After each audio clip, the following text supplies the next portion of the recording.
like it or not. And before you have a CRO, as the CEO, you are the CRO. Let's get that perfectly clear. 87% of buyers do not want a seller involved, and only 3% of sellers are seen as trustworthy. They don't want us in the room. And honestly, I don't blame them. Who would my buyer like to talk to? What kind of gravitas do they need? What kind of knowledge? When you find a problem that they didn't know about, they're more likely to buy, and they're more likely to rush you through and pull in decision makers and find the cash because now they have a problem that they didn't know about. Sales is a helping profession. It is about caring. It is about helping people solve and make good decisions.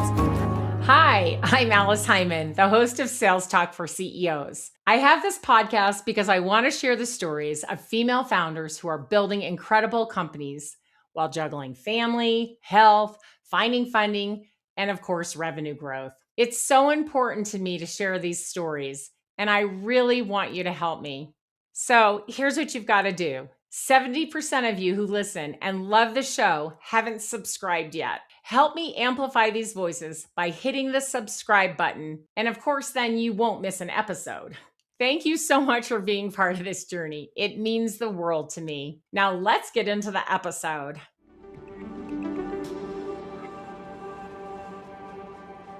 Welcome to Sales Talk for CEOs.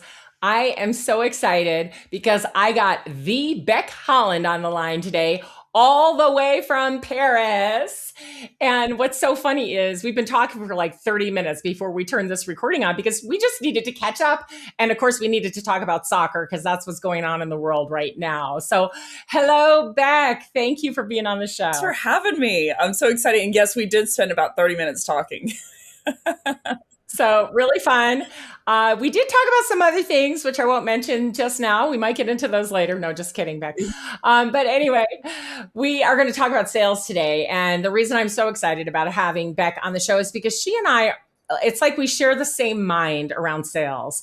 And we have known each other for a long time, but really have become friendly over this topic of sales for years now, because people talk about sales in a way that makes it seem manipulative or tricky, or you have to, have a closing technique to get anything done. And just simply all of that is really just garbage. And what we love to talk about is just how easy sales is. And, with our audience in mind, really our goal is to make sales easier. So Becc Holland from Flip the Script, tell us a little bit about what your company does and who you serve. Yeah. So thanks for the intro, and thanks for having me on your show. I've been stalking Alice for a while, so I'm glad that you finally, speaking of sales, that you finally came. So Flip the Script, essentially, it's a sales media and training company, but the premise of it is I wanted to take my career and to the best of my ability to change things in sales like they were done to date. So turn some pre-existing, ideas of how things should be done or how they, could be done or how they're done today, and flip them into the best, most buyer-centric, helpful for the buyer, so it's helpful for the seller mentality and way of execution within the room. Yeah. Now you've had some pretty impressive jobs at some pretty impressive companies prior to doing this, right? So as a founder, how did you come up with this idea? I am going to quit my corporate job and I'm going to do this other thing that I so much believe in? Yeah, that's a good question. It might surprise you. I never wanted to be a founder. I would say 90% of my body still doesn't want to be a founder in regards to, I thought of taxes and the risk and, all these different rolling things. But the reason that I finally buckled and did was I had a number of pre-existing ideas. So I was a seller in Texas for quite a while. And then I moved out to just go ahead and name drop some of the companies that you worked for. It's okay. So they're quote unquote non-impressive. There are actually some enterprise companies in Texas that I work for. But then when I came out to the Bay Area is when I cut my teeth in tech, because I wanted to spend some time with my grandparents, because I didn't grow up with them. So I moved out to San Francisco, and my idea in my head was, I'm like, okay, I don't know the tech ecosystem. I don't know the first thing. I thought an SDR was a sales development rep, And then an SDK was a sales development kit. Like you got pencils and fruit. Yeah, that's where my understanding was when I started. It was really bad. So I was like, I'm going to take a step back from being a closer so that I can learn basically some parts of the ecosystem. So the reason I bring that up is coming in from the outside, you're handed all these terms like MQL and SQL, and none of them made any sense to me. That people would be like, oh, this is an MQL. I'm like, what does that stand for? And they're like, marketing qualified lead. And I'm like, yeah, but like we had mobile attribution software of like you can attribute your best users to the campaigns you were running. And so it's like essentially mobile tracking.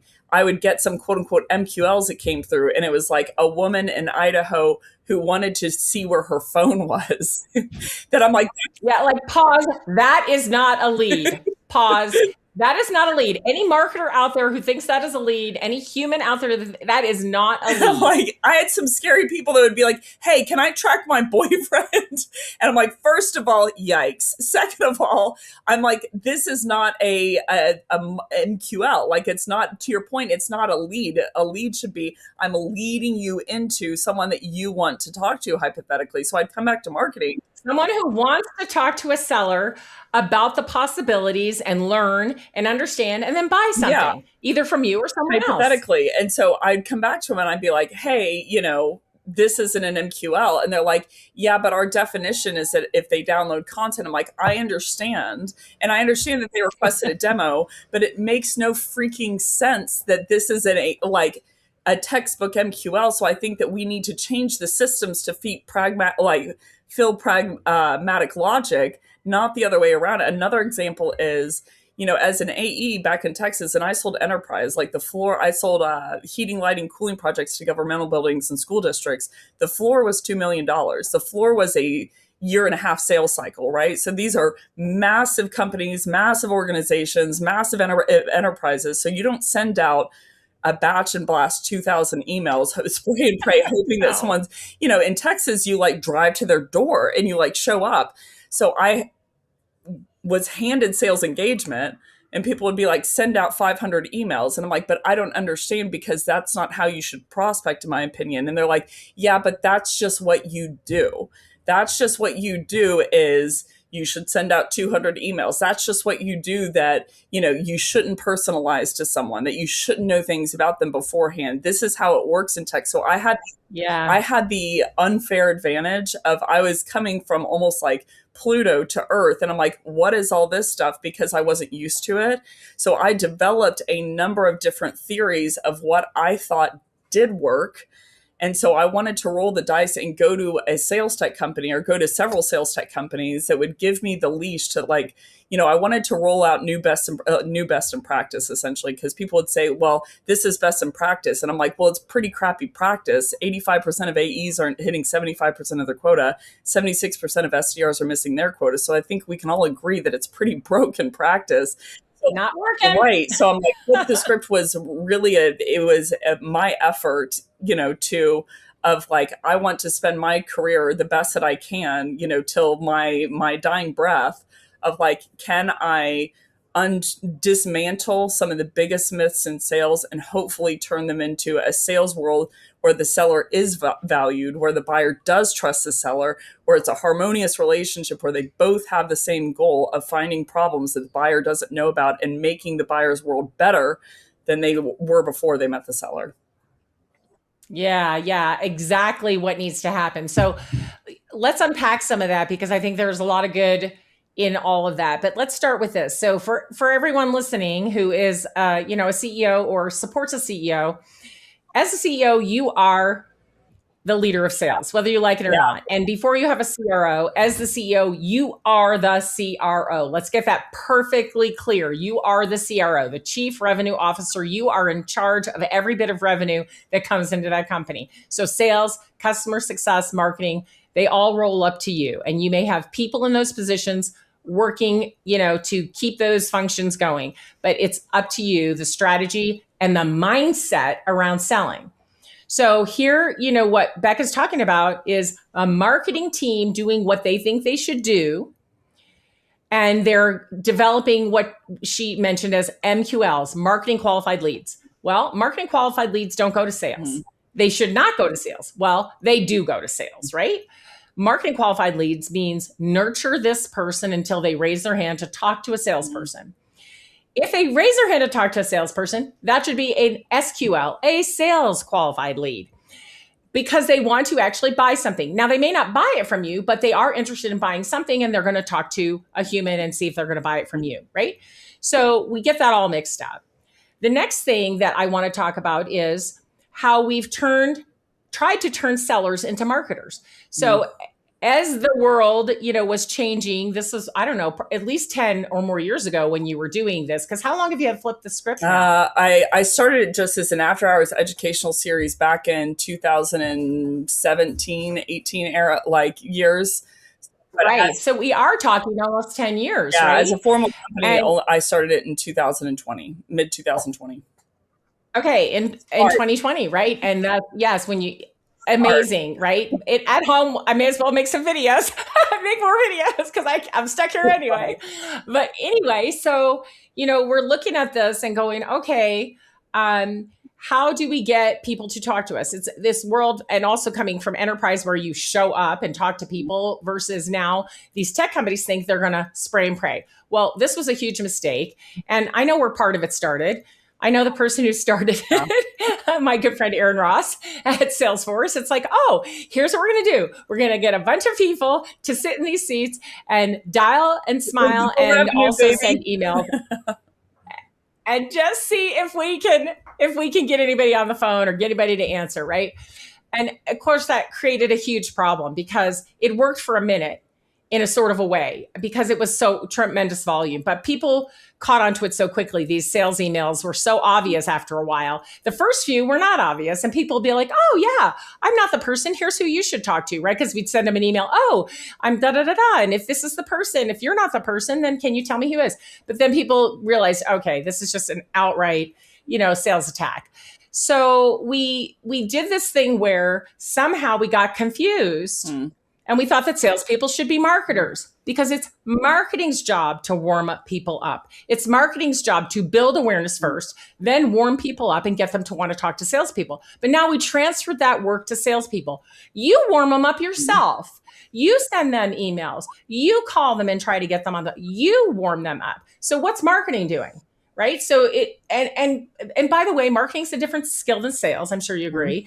And you're asking people who do sales to do marketing, not their skill. Not their skill. So then we've just written a bunch of bad emails, forced them out into the universe, spray and pray, right? And see what comes back. Well, it did work for a minute and at great volume. Maybe at one point there was 2-3% return. I don't know, Becc, you've done the research, but it went down to like 0.001% return. So here we are stuck in this mode and people are still doing it. Everyone who's listening, this is not the way we sell. This is not how salespeople should spend their time. And if you separate sales functions out and you have SDRs, that's fine, sales development reps. They should be doing development so that people are more ready to talk to a seller. They shouldn't be really, at all. This ice cold approach that we're taking is terrible. So let's start there because I know, Becc, that every CEO that I talk to wishes their salespeople had more conversations each day with someone who could buy. Like that's what every salesperson wishes for, more conversations per day with people who can buy. So how can a CEO help their team understand that and get them there to have those conversations? So did you specifically want me to go on how CEOs can equip the people around them, or how can people prospect in general? I think they kind of go together, but yeah. So first, let's start with what does a CEO need to do to equip? We know it starts with mindset, right? Well, I think what's really interesting in the CEO-led case of like, let's say that you have a team of 2 or 3 or 4, like, you're kind of nascent in your program. What CEOs miss and what CEOs almost step over inherently is the reason they're a CEO is because they were in the role or they knew the problem well. And it frustrated, just like in my case, it frustrated them enough to where they wanted to do something about it. They wanted to help solve the problem for the people who are in the role. So inherently what that comes along with is a lot of buyer knowledge. They, know the buyer, they are the buyer, they know a lot what it's like to be, like in my case, for instance, what it's like to be a VP of sales, what it's like to be a seller, what it's like to be an SDR, what it's like to be a prospector. And so things that they do very naturally within the conversation is they're equipped with a lot of knowledge, of what the problem looks like, what the questions they should ask to diagnose.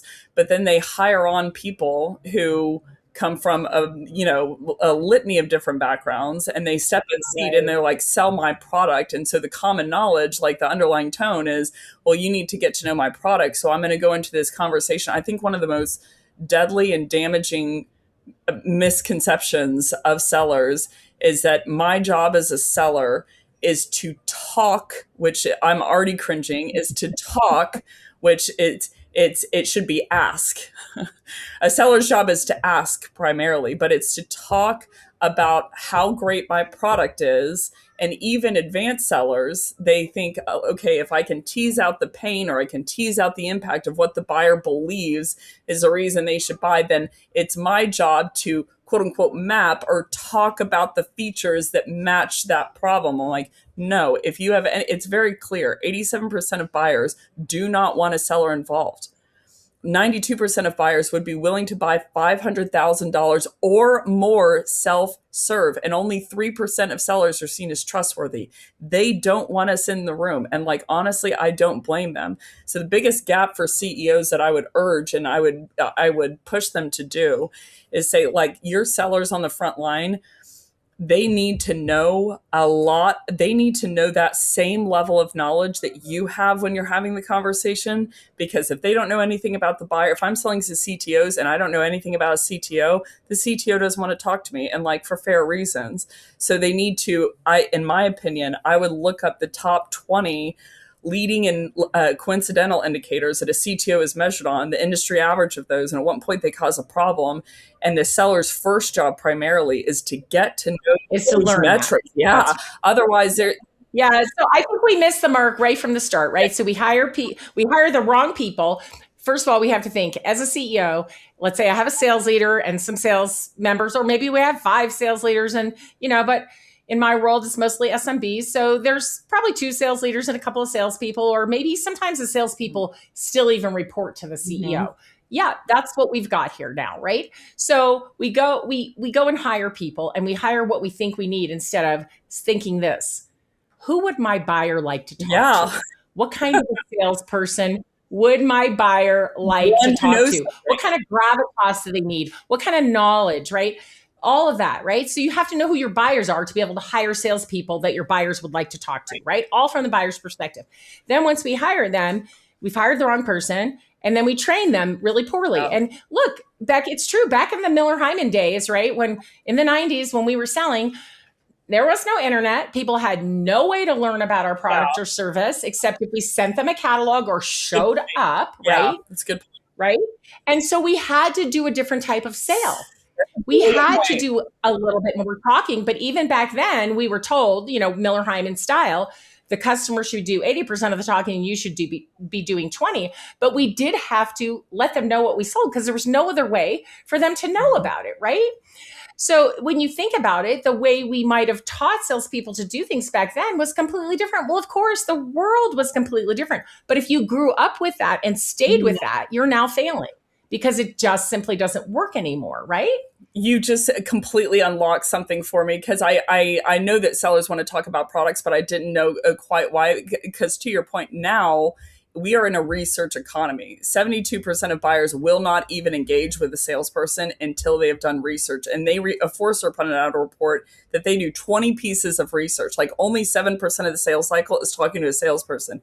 The other 93% is spent doing their freaking homework, because now they have the way to do that. They can research, what are the competitors? Yes, but like, how can I go about solving this problem? Do I even need to buy this product? What are the best ways? What are reviews? What are people saying about it?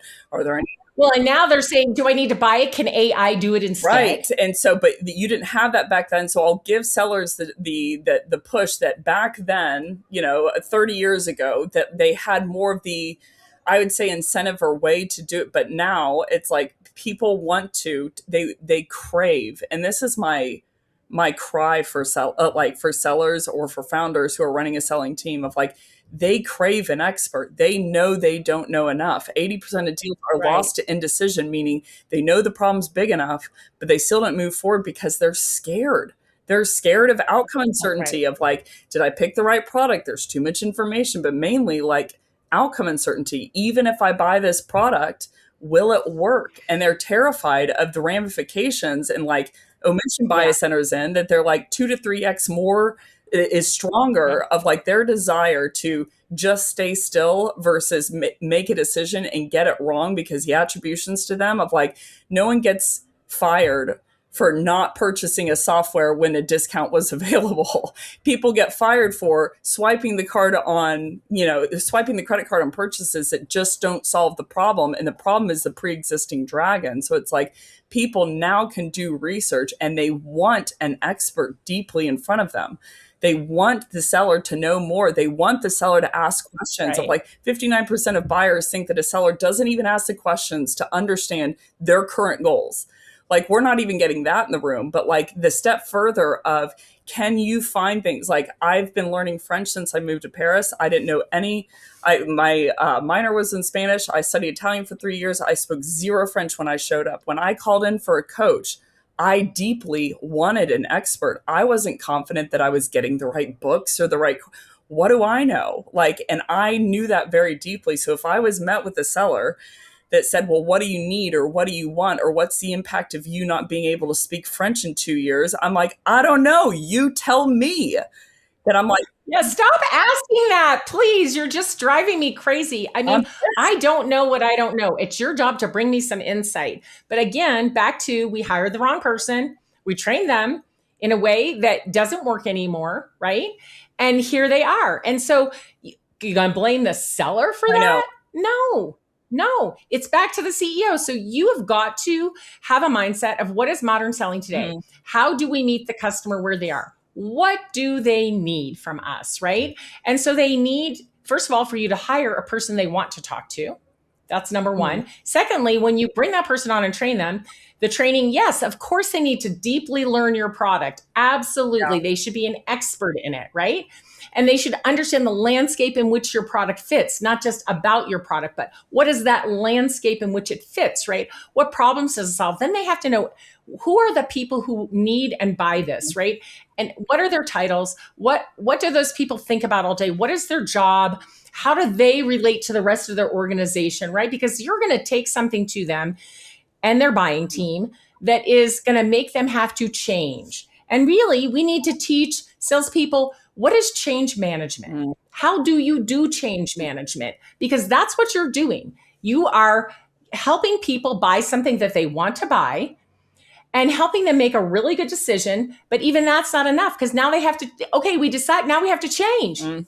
Now we have all the work of the change. And are you just going to leave me on my own for that? Because I need to know, right? And this is why we have customer success people and subject matter experts at our company as sales engineers who should come into this early and say, no, we are not going to leave you on your own. You are going to make a good decision with the seller. And once that decision is made, here's what happens next. Here's how we take care of you. Here's how we guide you. Here's how we help you become successful using what we sold you. Because a customer is not what we're looking for. We are looking for a customer who is successful using what we sold them, because then they sing it from the mountaintops, right?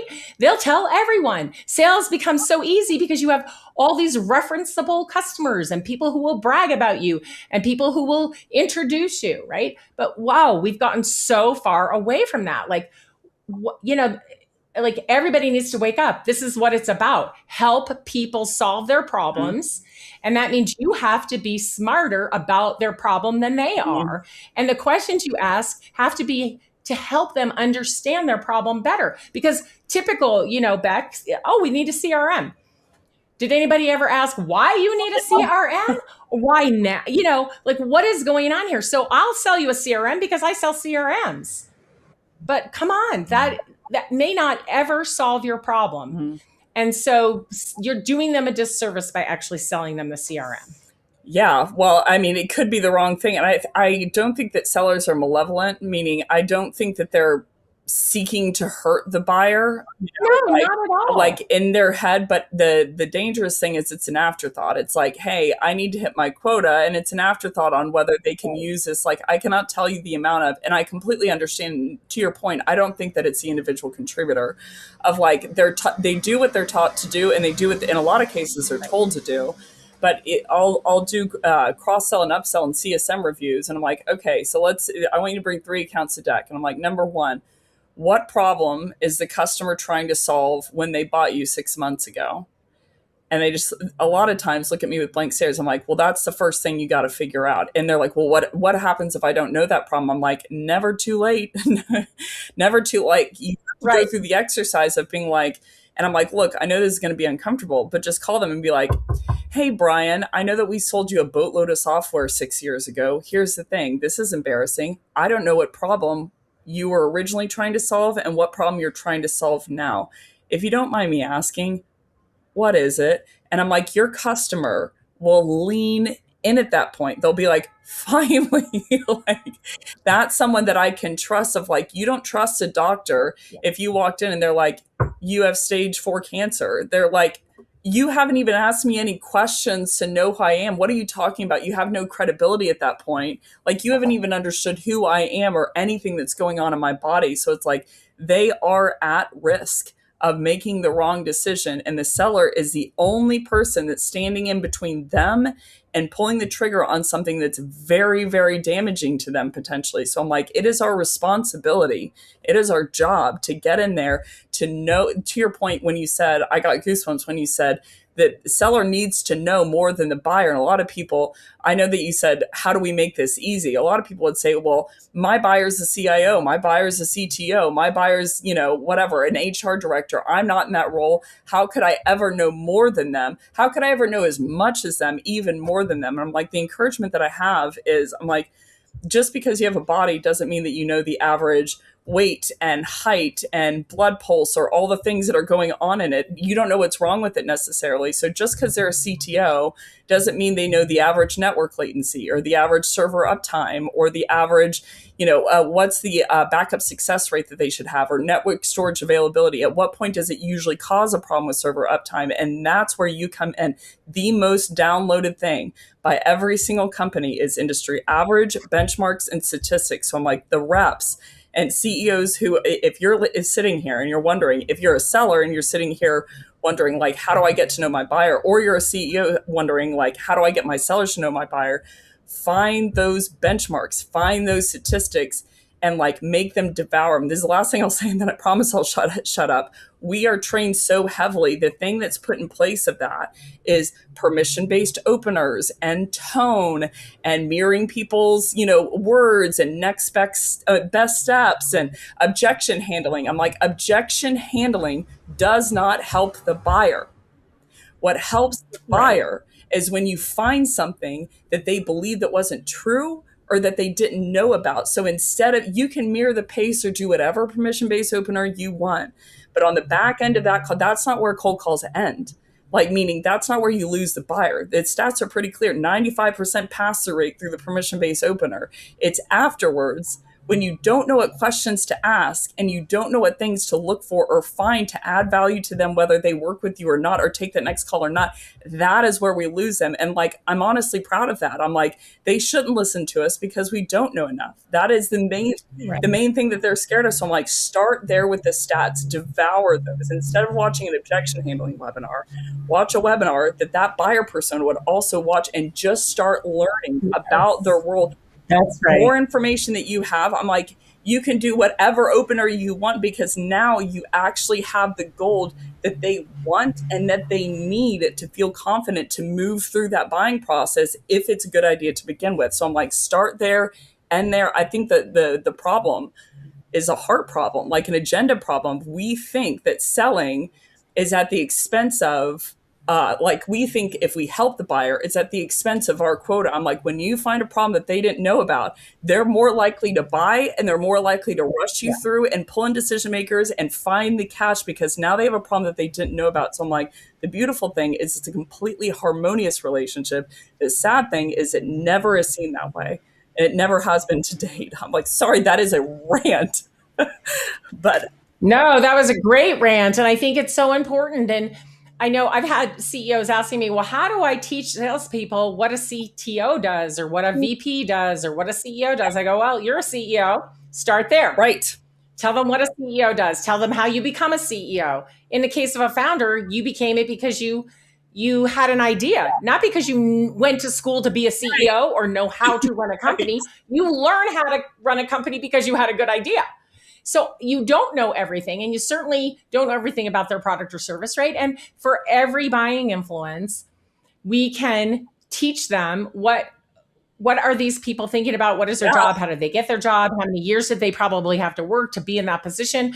To really understand, it's not that hard. Make a little panel of CTOs if that's your main buyer. totally. Ask some of your clients, would you be on a panel of CTOs so my salespeople can learn more about how CTOs think? They'd probably say yes. 100%. They would be thrilled to do it. And it's Right? like in an Right? onboarding program. I don't know if you've run into this, but I do over and over and over again. It's like, okay, we have a 4-week onboarding program.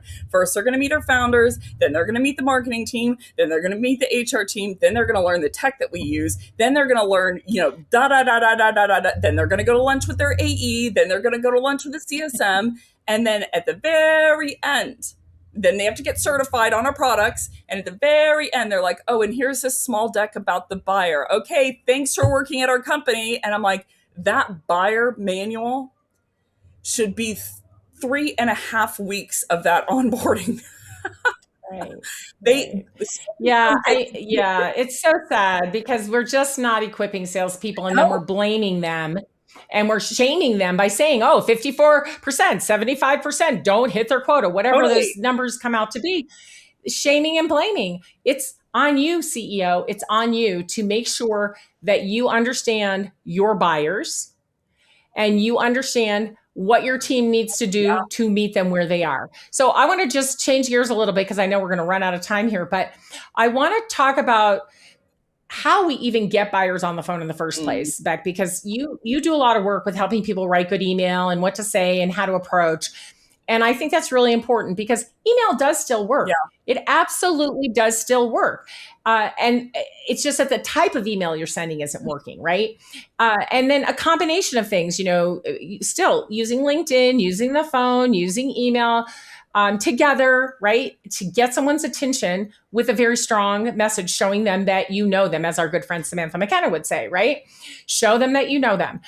And so we have even some competent salespeople who, once they're on the phone with a buyer, can do a pretty good job of guiding the buyer and their team to making a decision, although they're still going to try to get the decision in their favor because they do have a quota, which, I have written about this and ranted about. Quotas should go away forever. They should be blown up. There should be get rid of them off the earth, but we won't go there today. But what do you suggest a CEO look for to see if their team is doing the approach properly? Because I have done some things like this, which caused a bit of embarrassment, but I have received an email from a sales rep that was so bad that I forwarded it to the CEO and I said, I think that you should know, as from business owner to business owner, that you should know what your sales reps are sending out to a senior leader of a company. I think you should see that. And what's their they're response? like, What's their response? Yeah, appalled, surprised, shocked. They want to throw up, right? They're like, I had no idea. So let's start with, what can a CEO do to make sure that the quality of what is going out from their company is outstanding and holding up their reputation in the finest way and causing people to want to talk to their salespeople? What do those messages look like? okay, well, the first thing that I would do that's usually a catch-all, which is going to be an interesting place to start, is, to your point, I would just go look at what emails your salespeople are sending.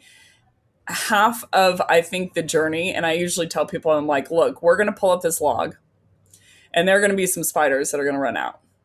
I don't know how many. I don't know how big. I don't know if they're black widows, or I don't know if there are spiders that won't hurt you. But there are going to be some spiders. So the first thing that I would encourage, whether it's a CEO, a CRO, a sales leader, I think that one of the things that we forget, that we overlook because it's so ritual, is we forget, think like, what emails are they actually sending out, which will, I think most people will self-correct after that point. Like, to your point, the CEO didn't know. So once they know, they're like, oh my gosh, I had no idea. And I'm like, yeah, but that's our job to know, guys.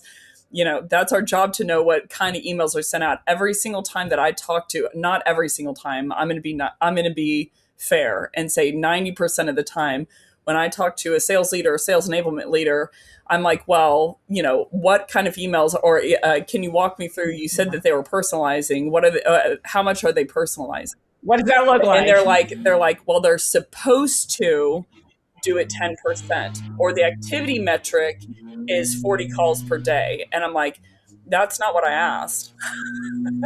What I asked is, what are they doing? Not what are they supposed to do? And they have full knowledge, which it completely makes sense. Like, I'm putting myself in the fire for most of this. It completely makes sense of like, they know what they should be doing. But then on the other end of like, what are they actually doing? And of like, how many emails are they actually sending per day? What kind of emails are they actually sending per day? Like every single day. So I'd go look at the subject lines, would be my first biggest push. The second biggest push that I would look for in cold emails, there's a lot of things that contribute to a cold email being effective that are not down to you knowing the buyer. For example, email deliverability.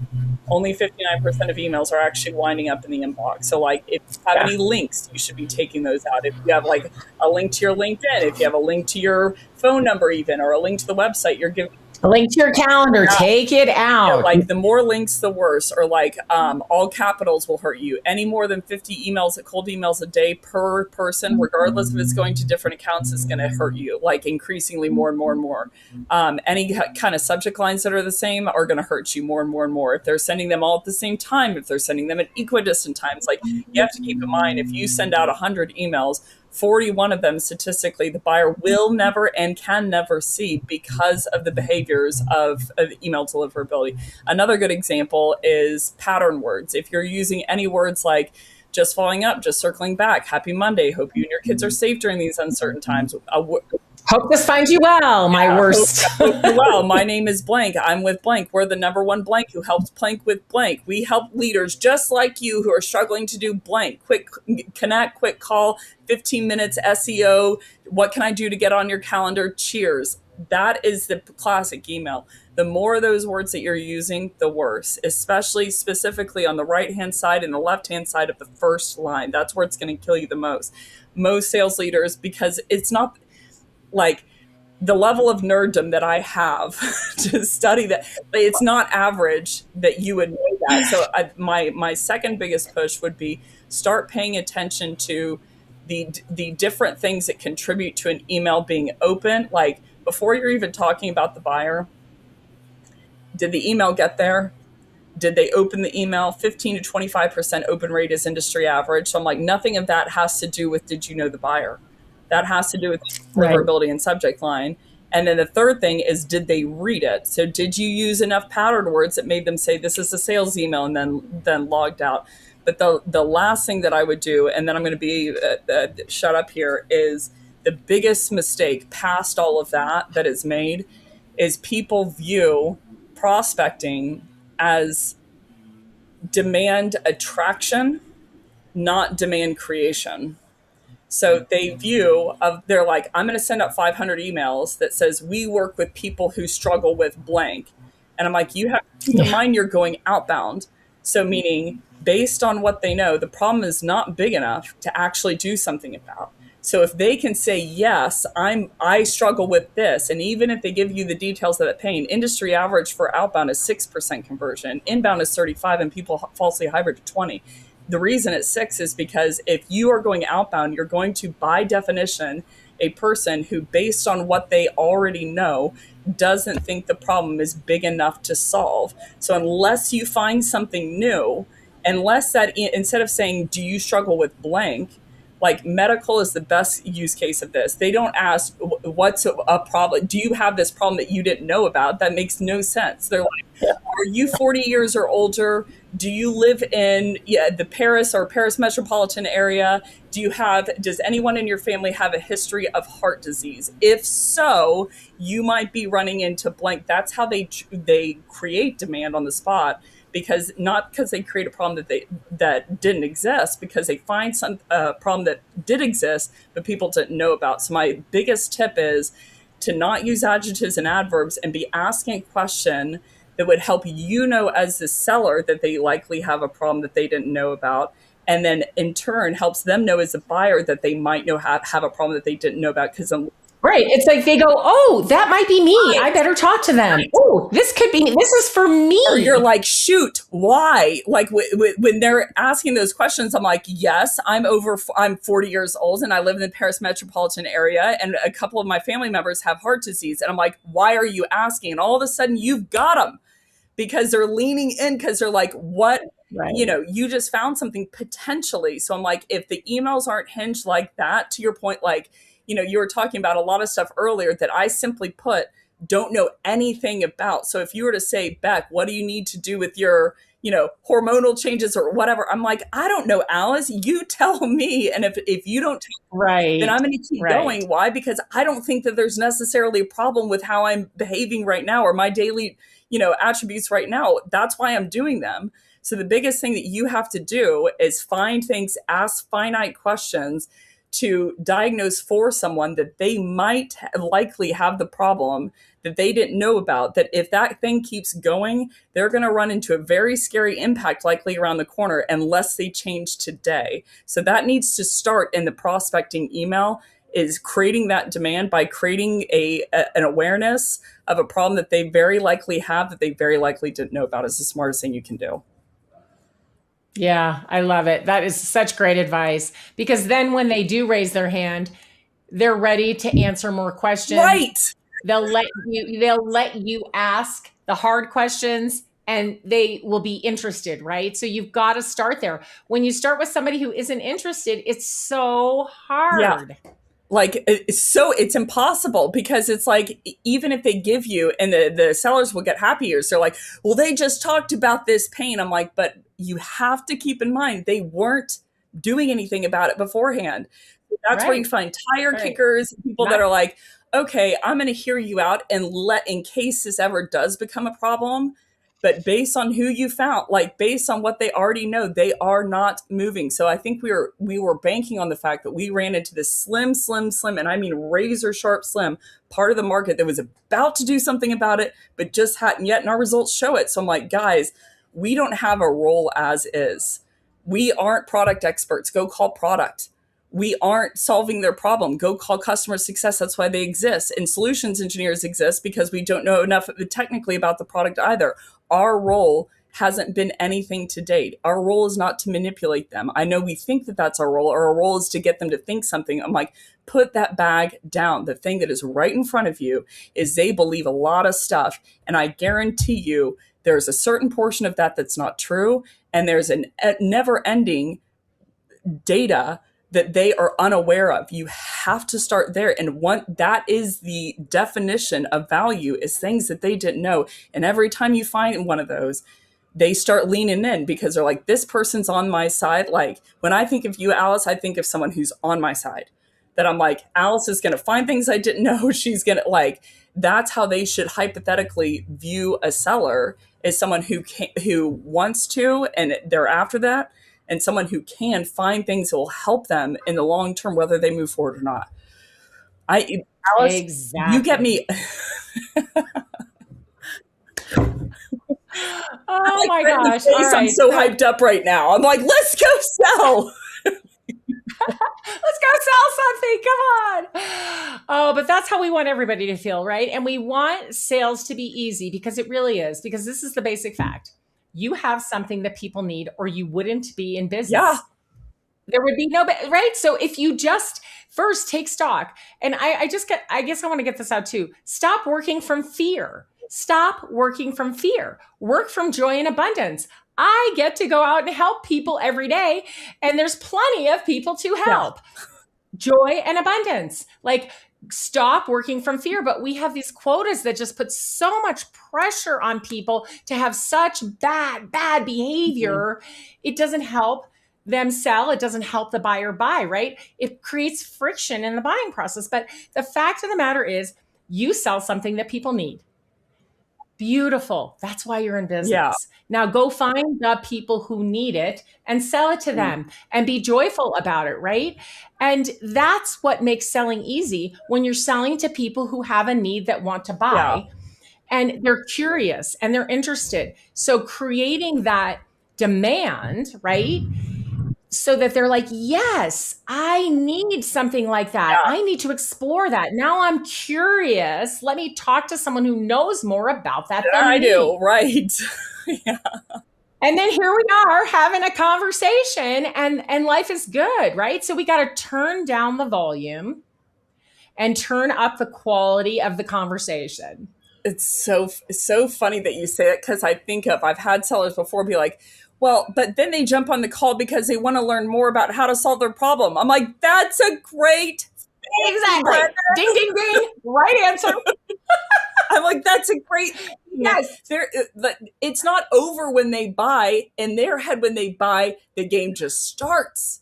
Just started. It's over when they solve. So you need to marry your mindset to solving. And the one asset that you can be like, hey, by the way, you ask a couple questions. You're like, did you know? I'm sure you already know this, but did you know, like, their open rate is 22%. And you're like, do you have DKIM, DMARC, and SPF set up? And they're like, no, what's that? And I'm like, got one.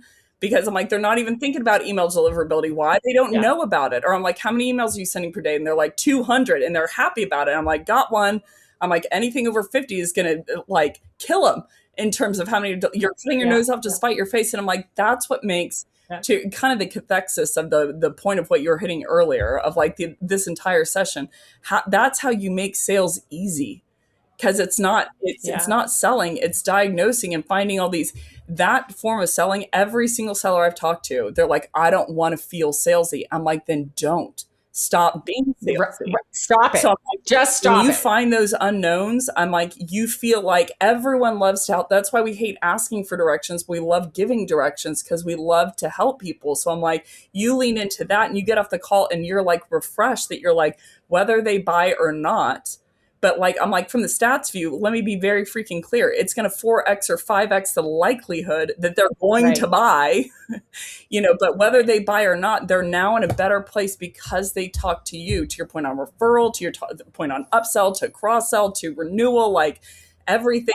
Yeah, because maybe it isn't right for them, but now they understand it well enough to hear someone else having that problem and refer them to you. It's like, leave every conversation gracefully, leave them in a better place than you found them, and leave them wanting to help you.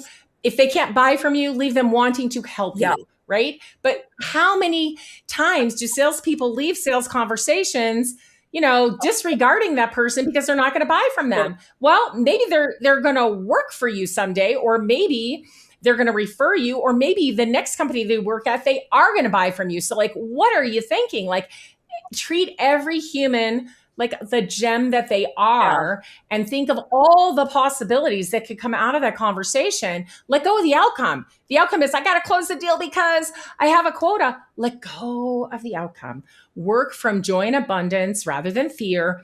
And if your salespeople are not working from that place, that is why things are not working at your company, and people buy and then they're unhappy, and we have all kinds of other problems.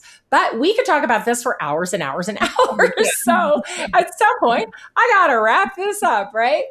But just to review, like, really, for CEOs out there thinking, like, what do we do? I want to say this to all of you listening. This sales is a helping profession. It is about caring. It is about helping people solve and make good decisions. And those are very feminine things in this, crush it sales economy, right? Go out there and crush it, sell them. So, well, okay, let's go out there and help them. Let's care about what they're trying to accomplish. Let's care about them as humans. Let's try to help them solve, right? That's much more feminine energy. So we really have to look in our companies and see, what is going on, right? What kinds of words are being used? What is the approach to our customers? Do our salespeople care? Like, I'm selling a product versus I get to help a small business thrive. Yeah. What is the mindset of your salespeople? I want it to be, I get to help a small business thrive, not I'm selling something, right? So we have to get that mindset right first. And then, you know, it starts with the CEO. Get the mindset right, trickle it down. Everybody believes what you believe. They believe in approaching the customer that same way with care and love and kindness and joy and abundance, right? And then we go hire the right salespeople, people that our customers want to talk to. And then we create demand by helping them understand that there's something they may not know that they might need to know. So they want to talk to someone who knows more than they do, right? Then when they get on the phone, they're like, okay, I'm curious. Let's go, right? And now you have a conversation and you don't just ask them about, do they have a budget? Are they the one making the decision? What's the timing? You cut all that out and you say, well, what made you think, you know, that this was for you? Why were you so curious? And then you go from there and actually have a conversation versus a set of questions that you have to march through, right? And you help lead them to a place where they can either have more conversations with you and bring their other buyers in, or you both know that this is not a go. Let's, you know, great to talk to you. This is not what you need. Let's part ways gracefully. Keep in touch. If you ever do, here I am. If you ever hear of anyone who needs this, here I am, right? But I leave this gracefully, or I might even point them in the direction of, oh, you know what I think might work for you is this. Why don't I introduce you to this person and you talk to them? But we leave each conversation gracefully. So as CEOs, we have to look and see, is this what's happening in our organization? Yeah.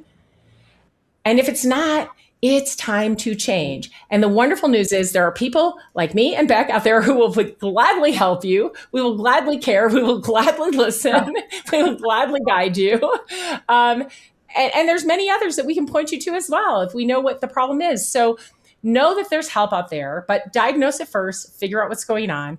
If you can't get your arms around diagnosing it, then ask somebody for help and then fix it, because selling should not be hard. There are people out there who need what you sell.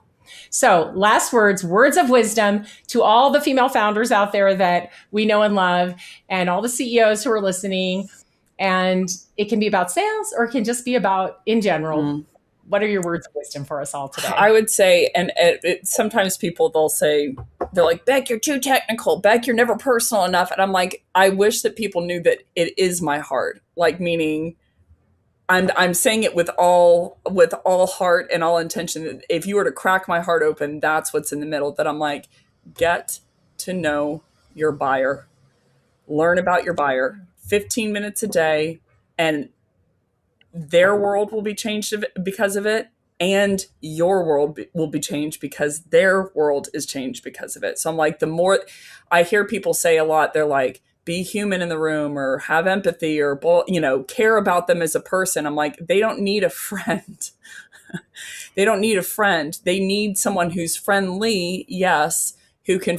and who cares about them and getting a good solution. Who can find what's wrong. That I'm like, when you really show that you care is when you're on a Saturday night and you're like, I wonder what the average network latency is and at what point it causes a problem with server down. That's where you really show that you care, because you're equipping yourself and the sellers around you with the information they need to be able to diagnose. That's when a doctor really shows that they care, what they're willing to study the information of, like, there's this one-off case where you're like, I think it's this. Let me ask these 3 questions. You're like, found it. I found the culprit. So my biggest push is, and especially for CEOs and founders, I'm like, you may know the problem, you know, subjectively because of your experience. Help your sellers and help your buyers by helping your sellers know the same and even more information that you do, so that when they walk into that room, they're asking the right questions to find the right thing of, like, find the problem. That is my biggest push to CEOs that are listening to this. Becc Holland, all the way from Paris. Thank you for sharing your evening time with us. Hours, France is playing Morocco, so I'm going to watch this in retrospect, and I'm either going to be really happy or really sad. So I'm praying that they win the World Cup. Allez les Bleus. I will be texting you about it because I want to hear your take on everything. But thank you so much for spending your evening with us. I know you're going to go run and then watch the game. Yeah. I'm going to go watch the game as well. So have a great evening. And thank you again for sharing all of your knowledge with our listeners. Thank you for having me. If you enjoyed the show, please like and subscribe.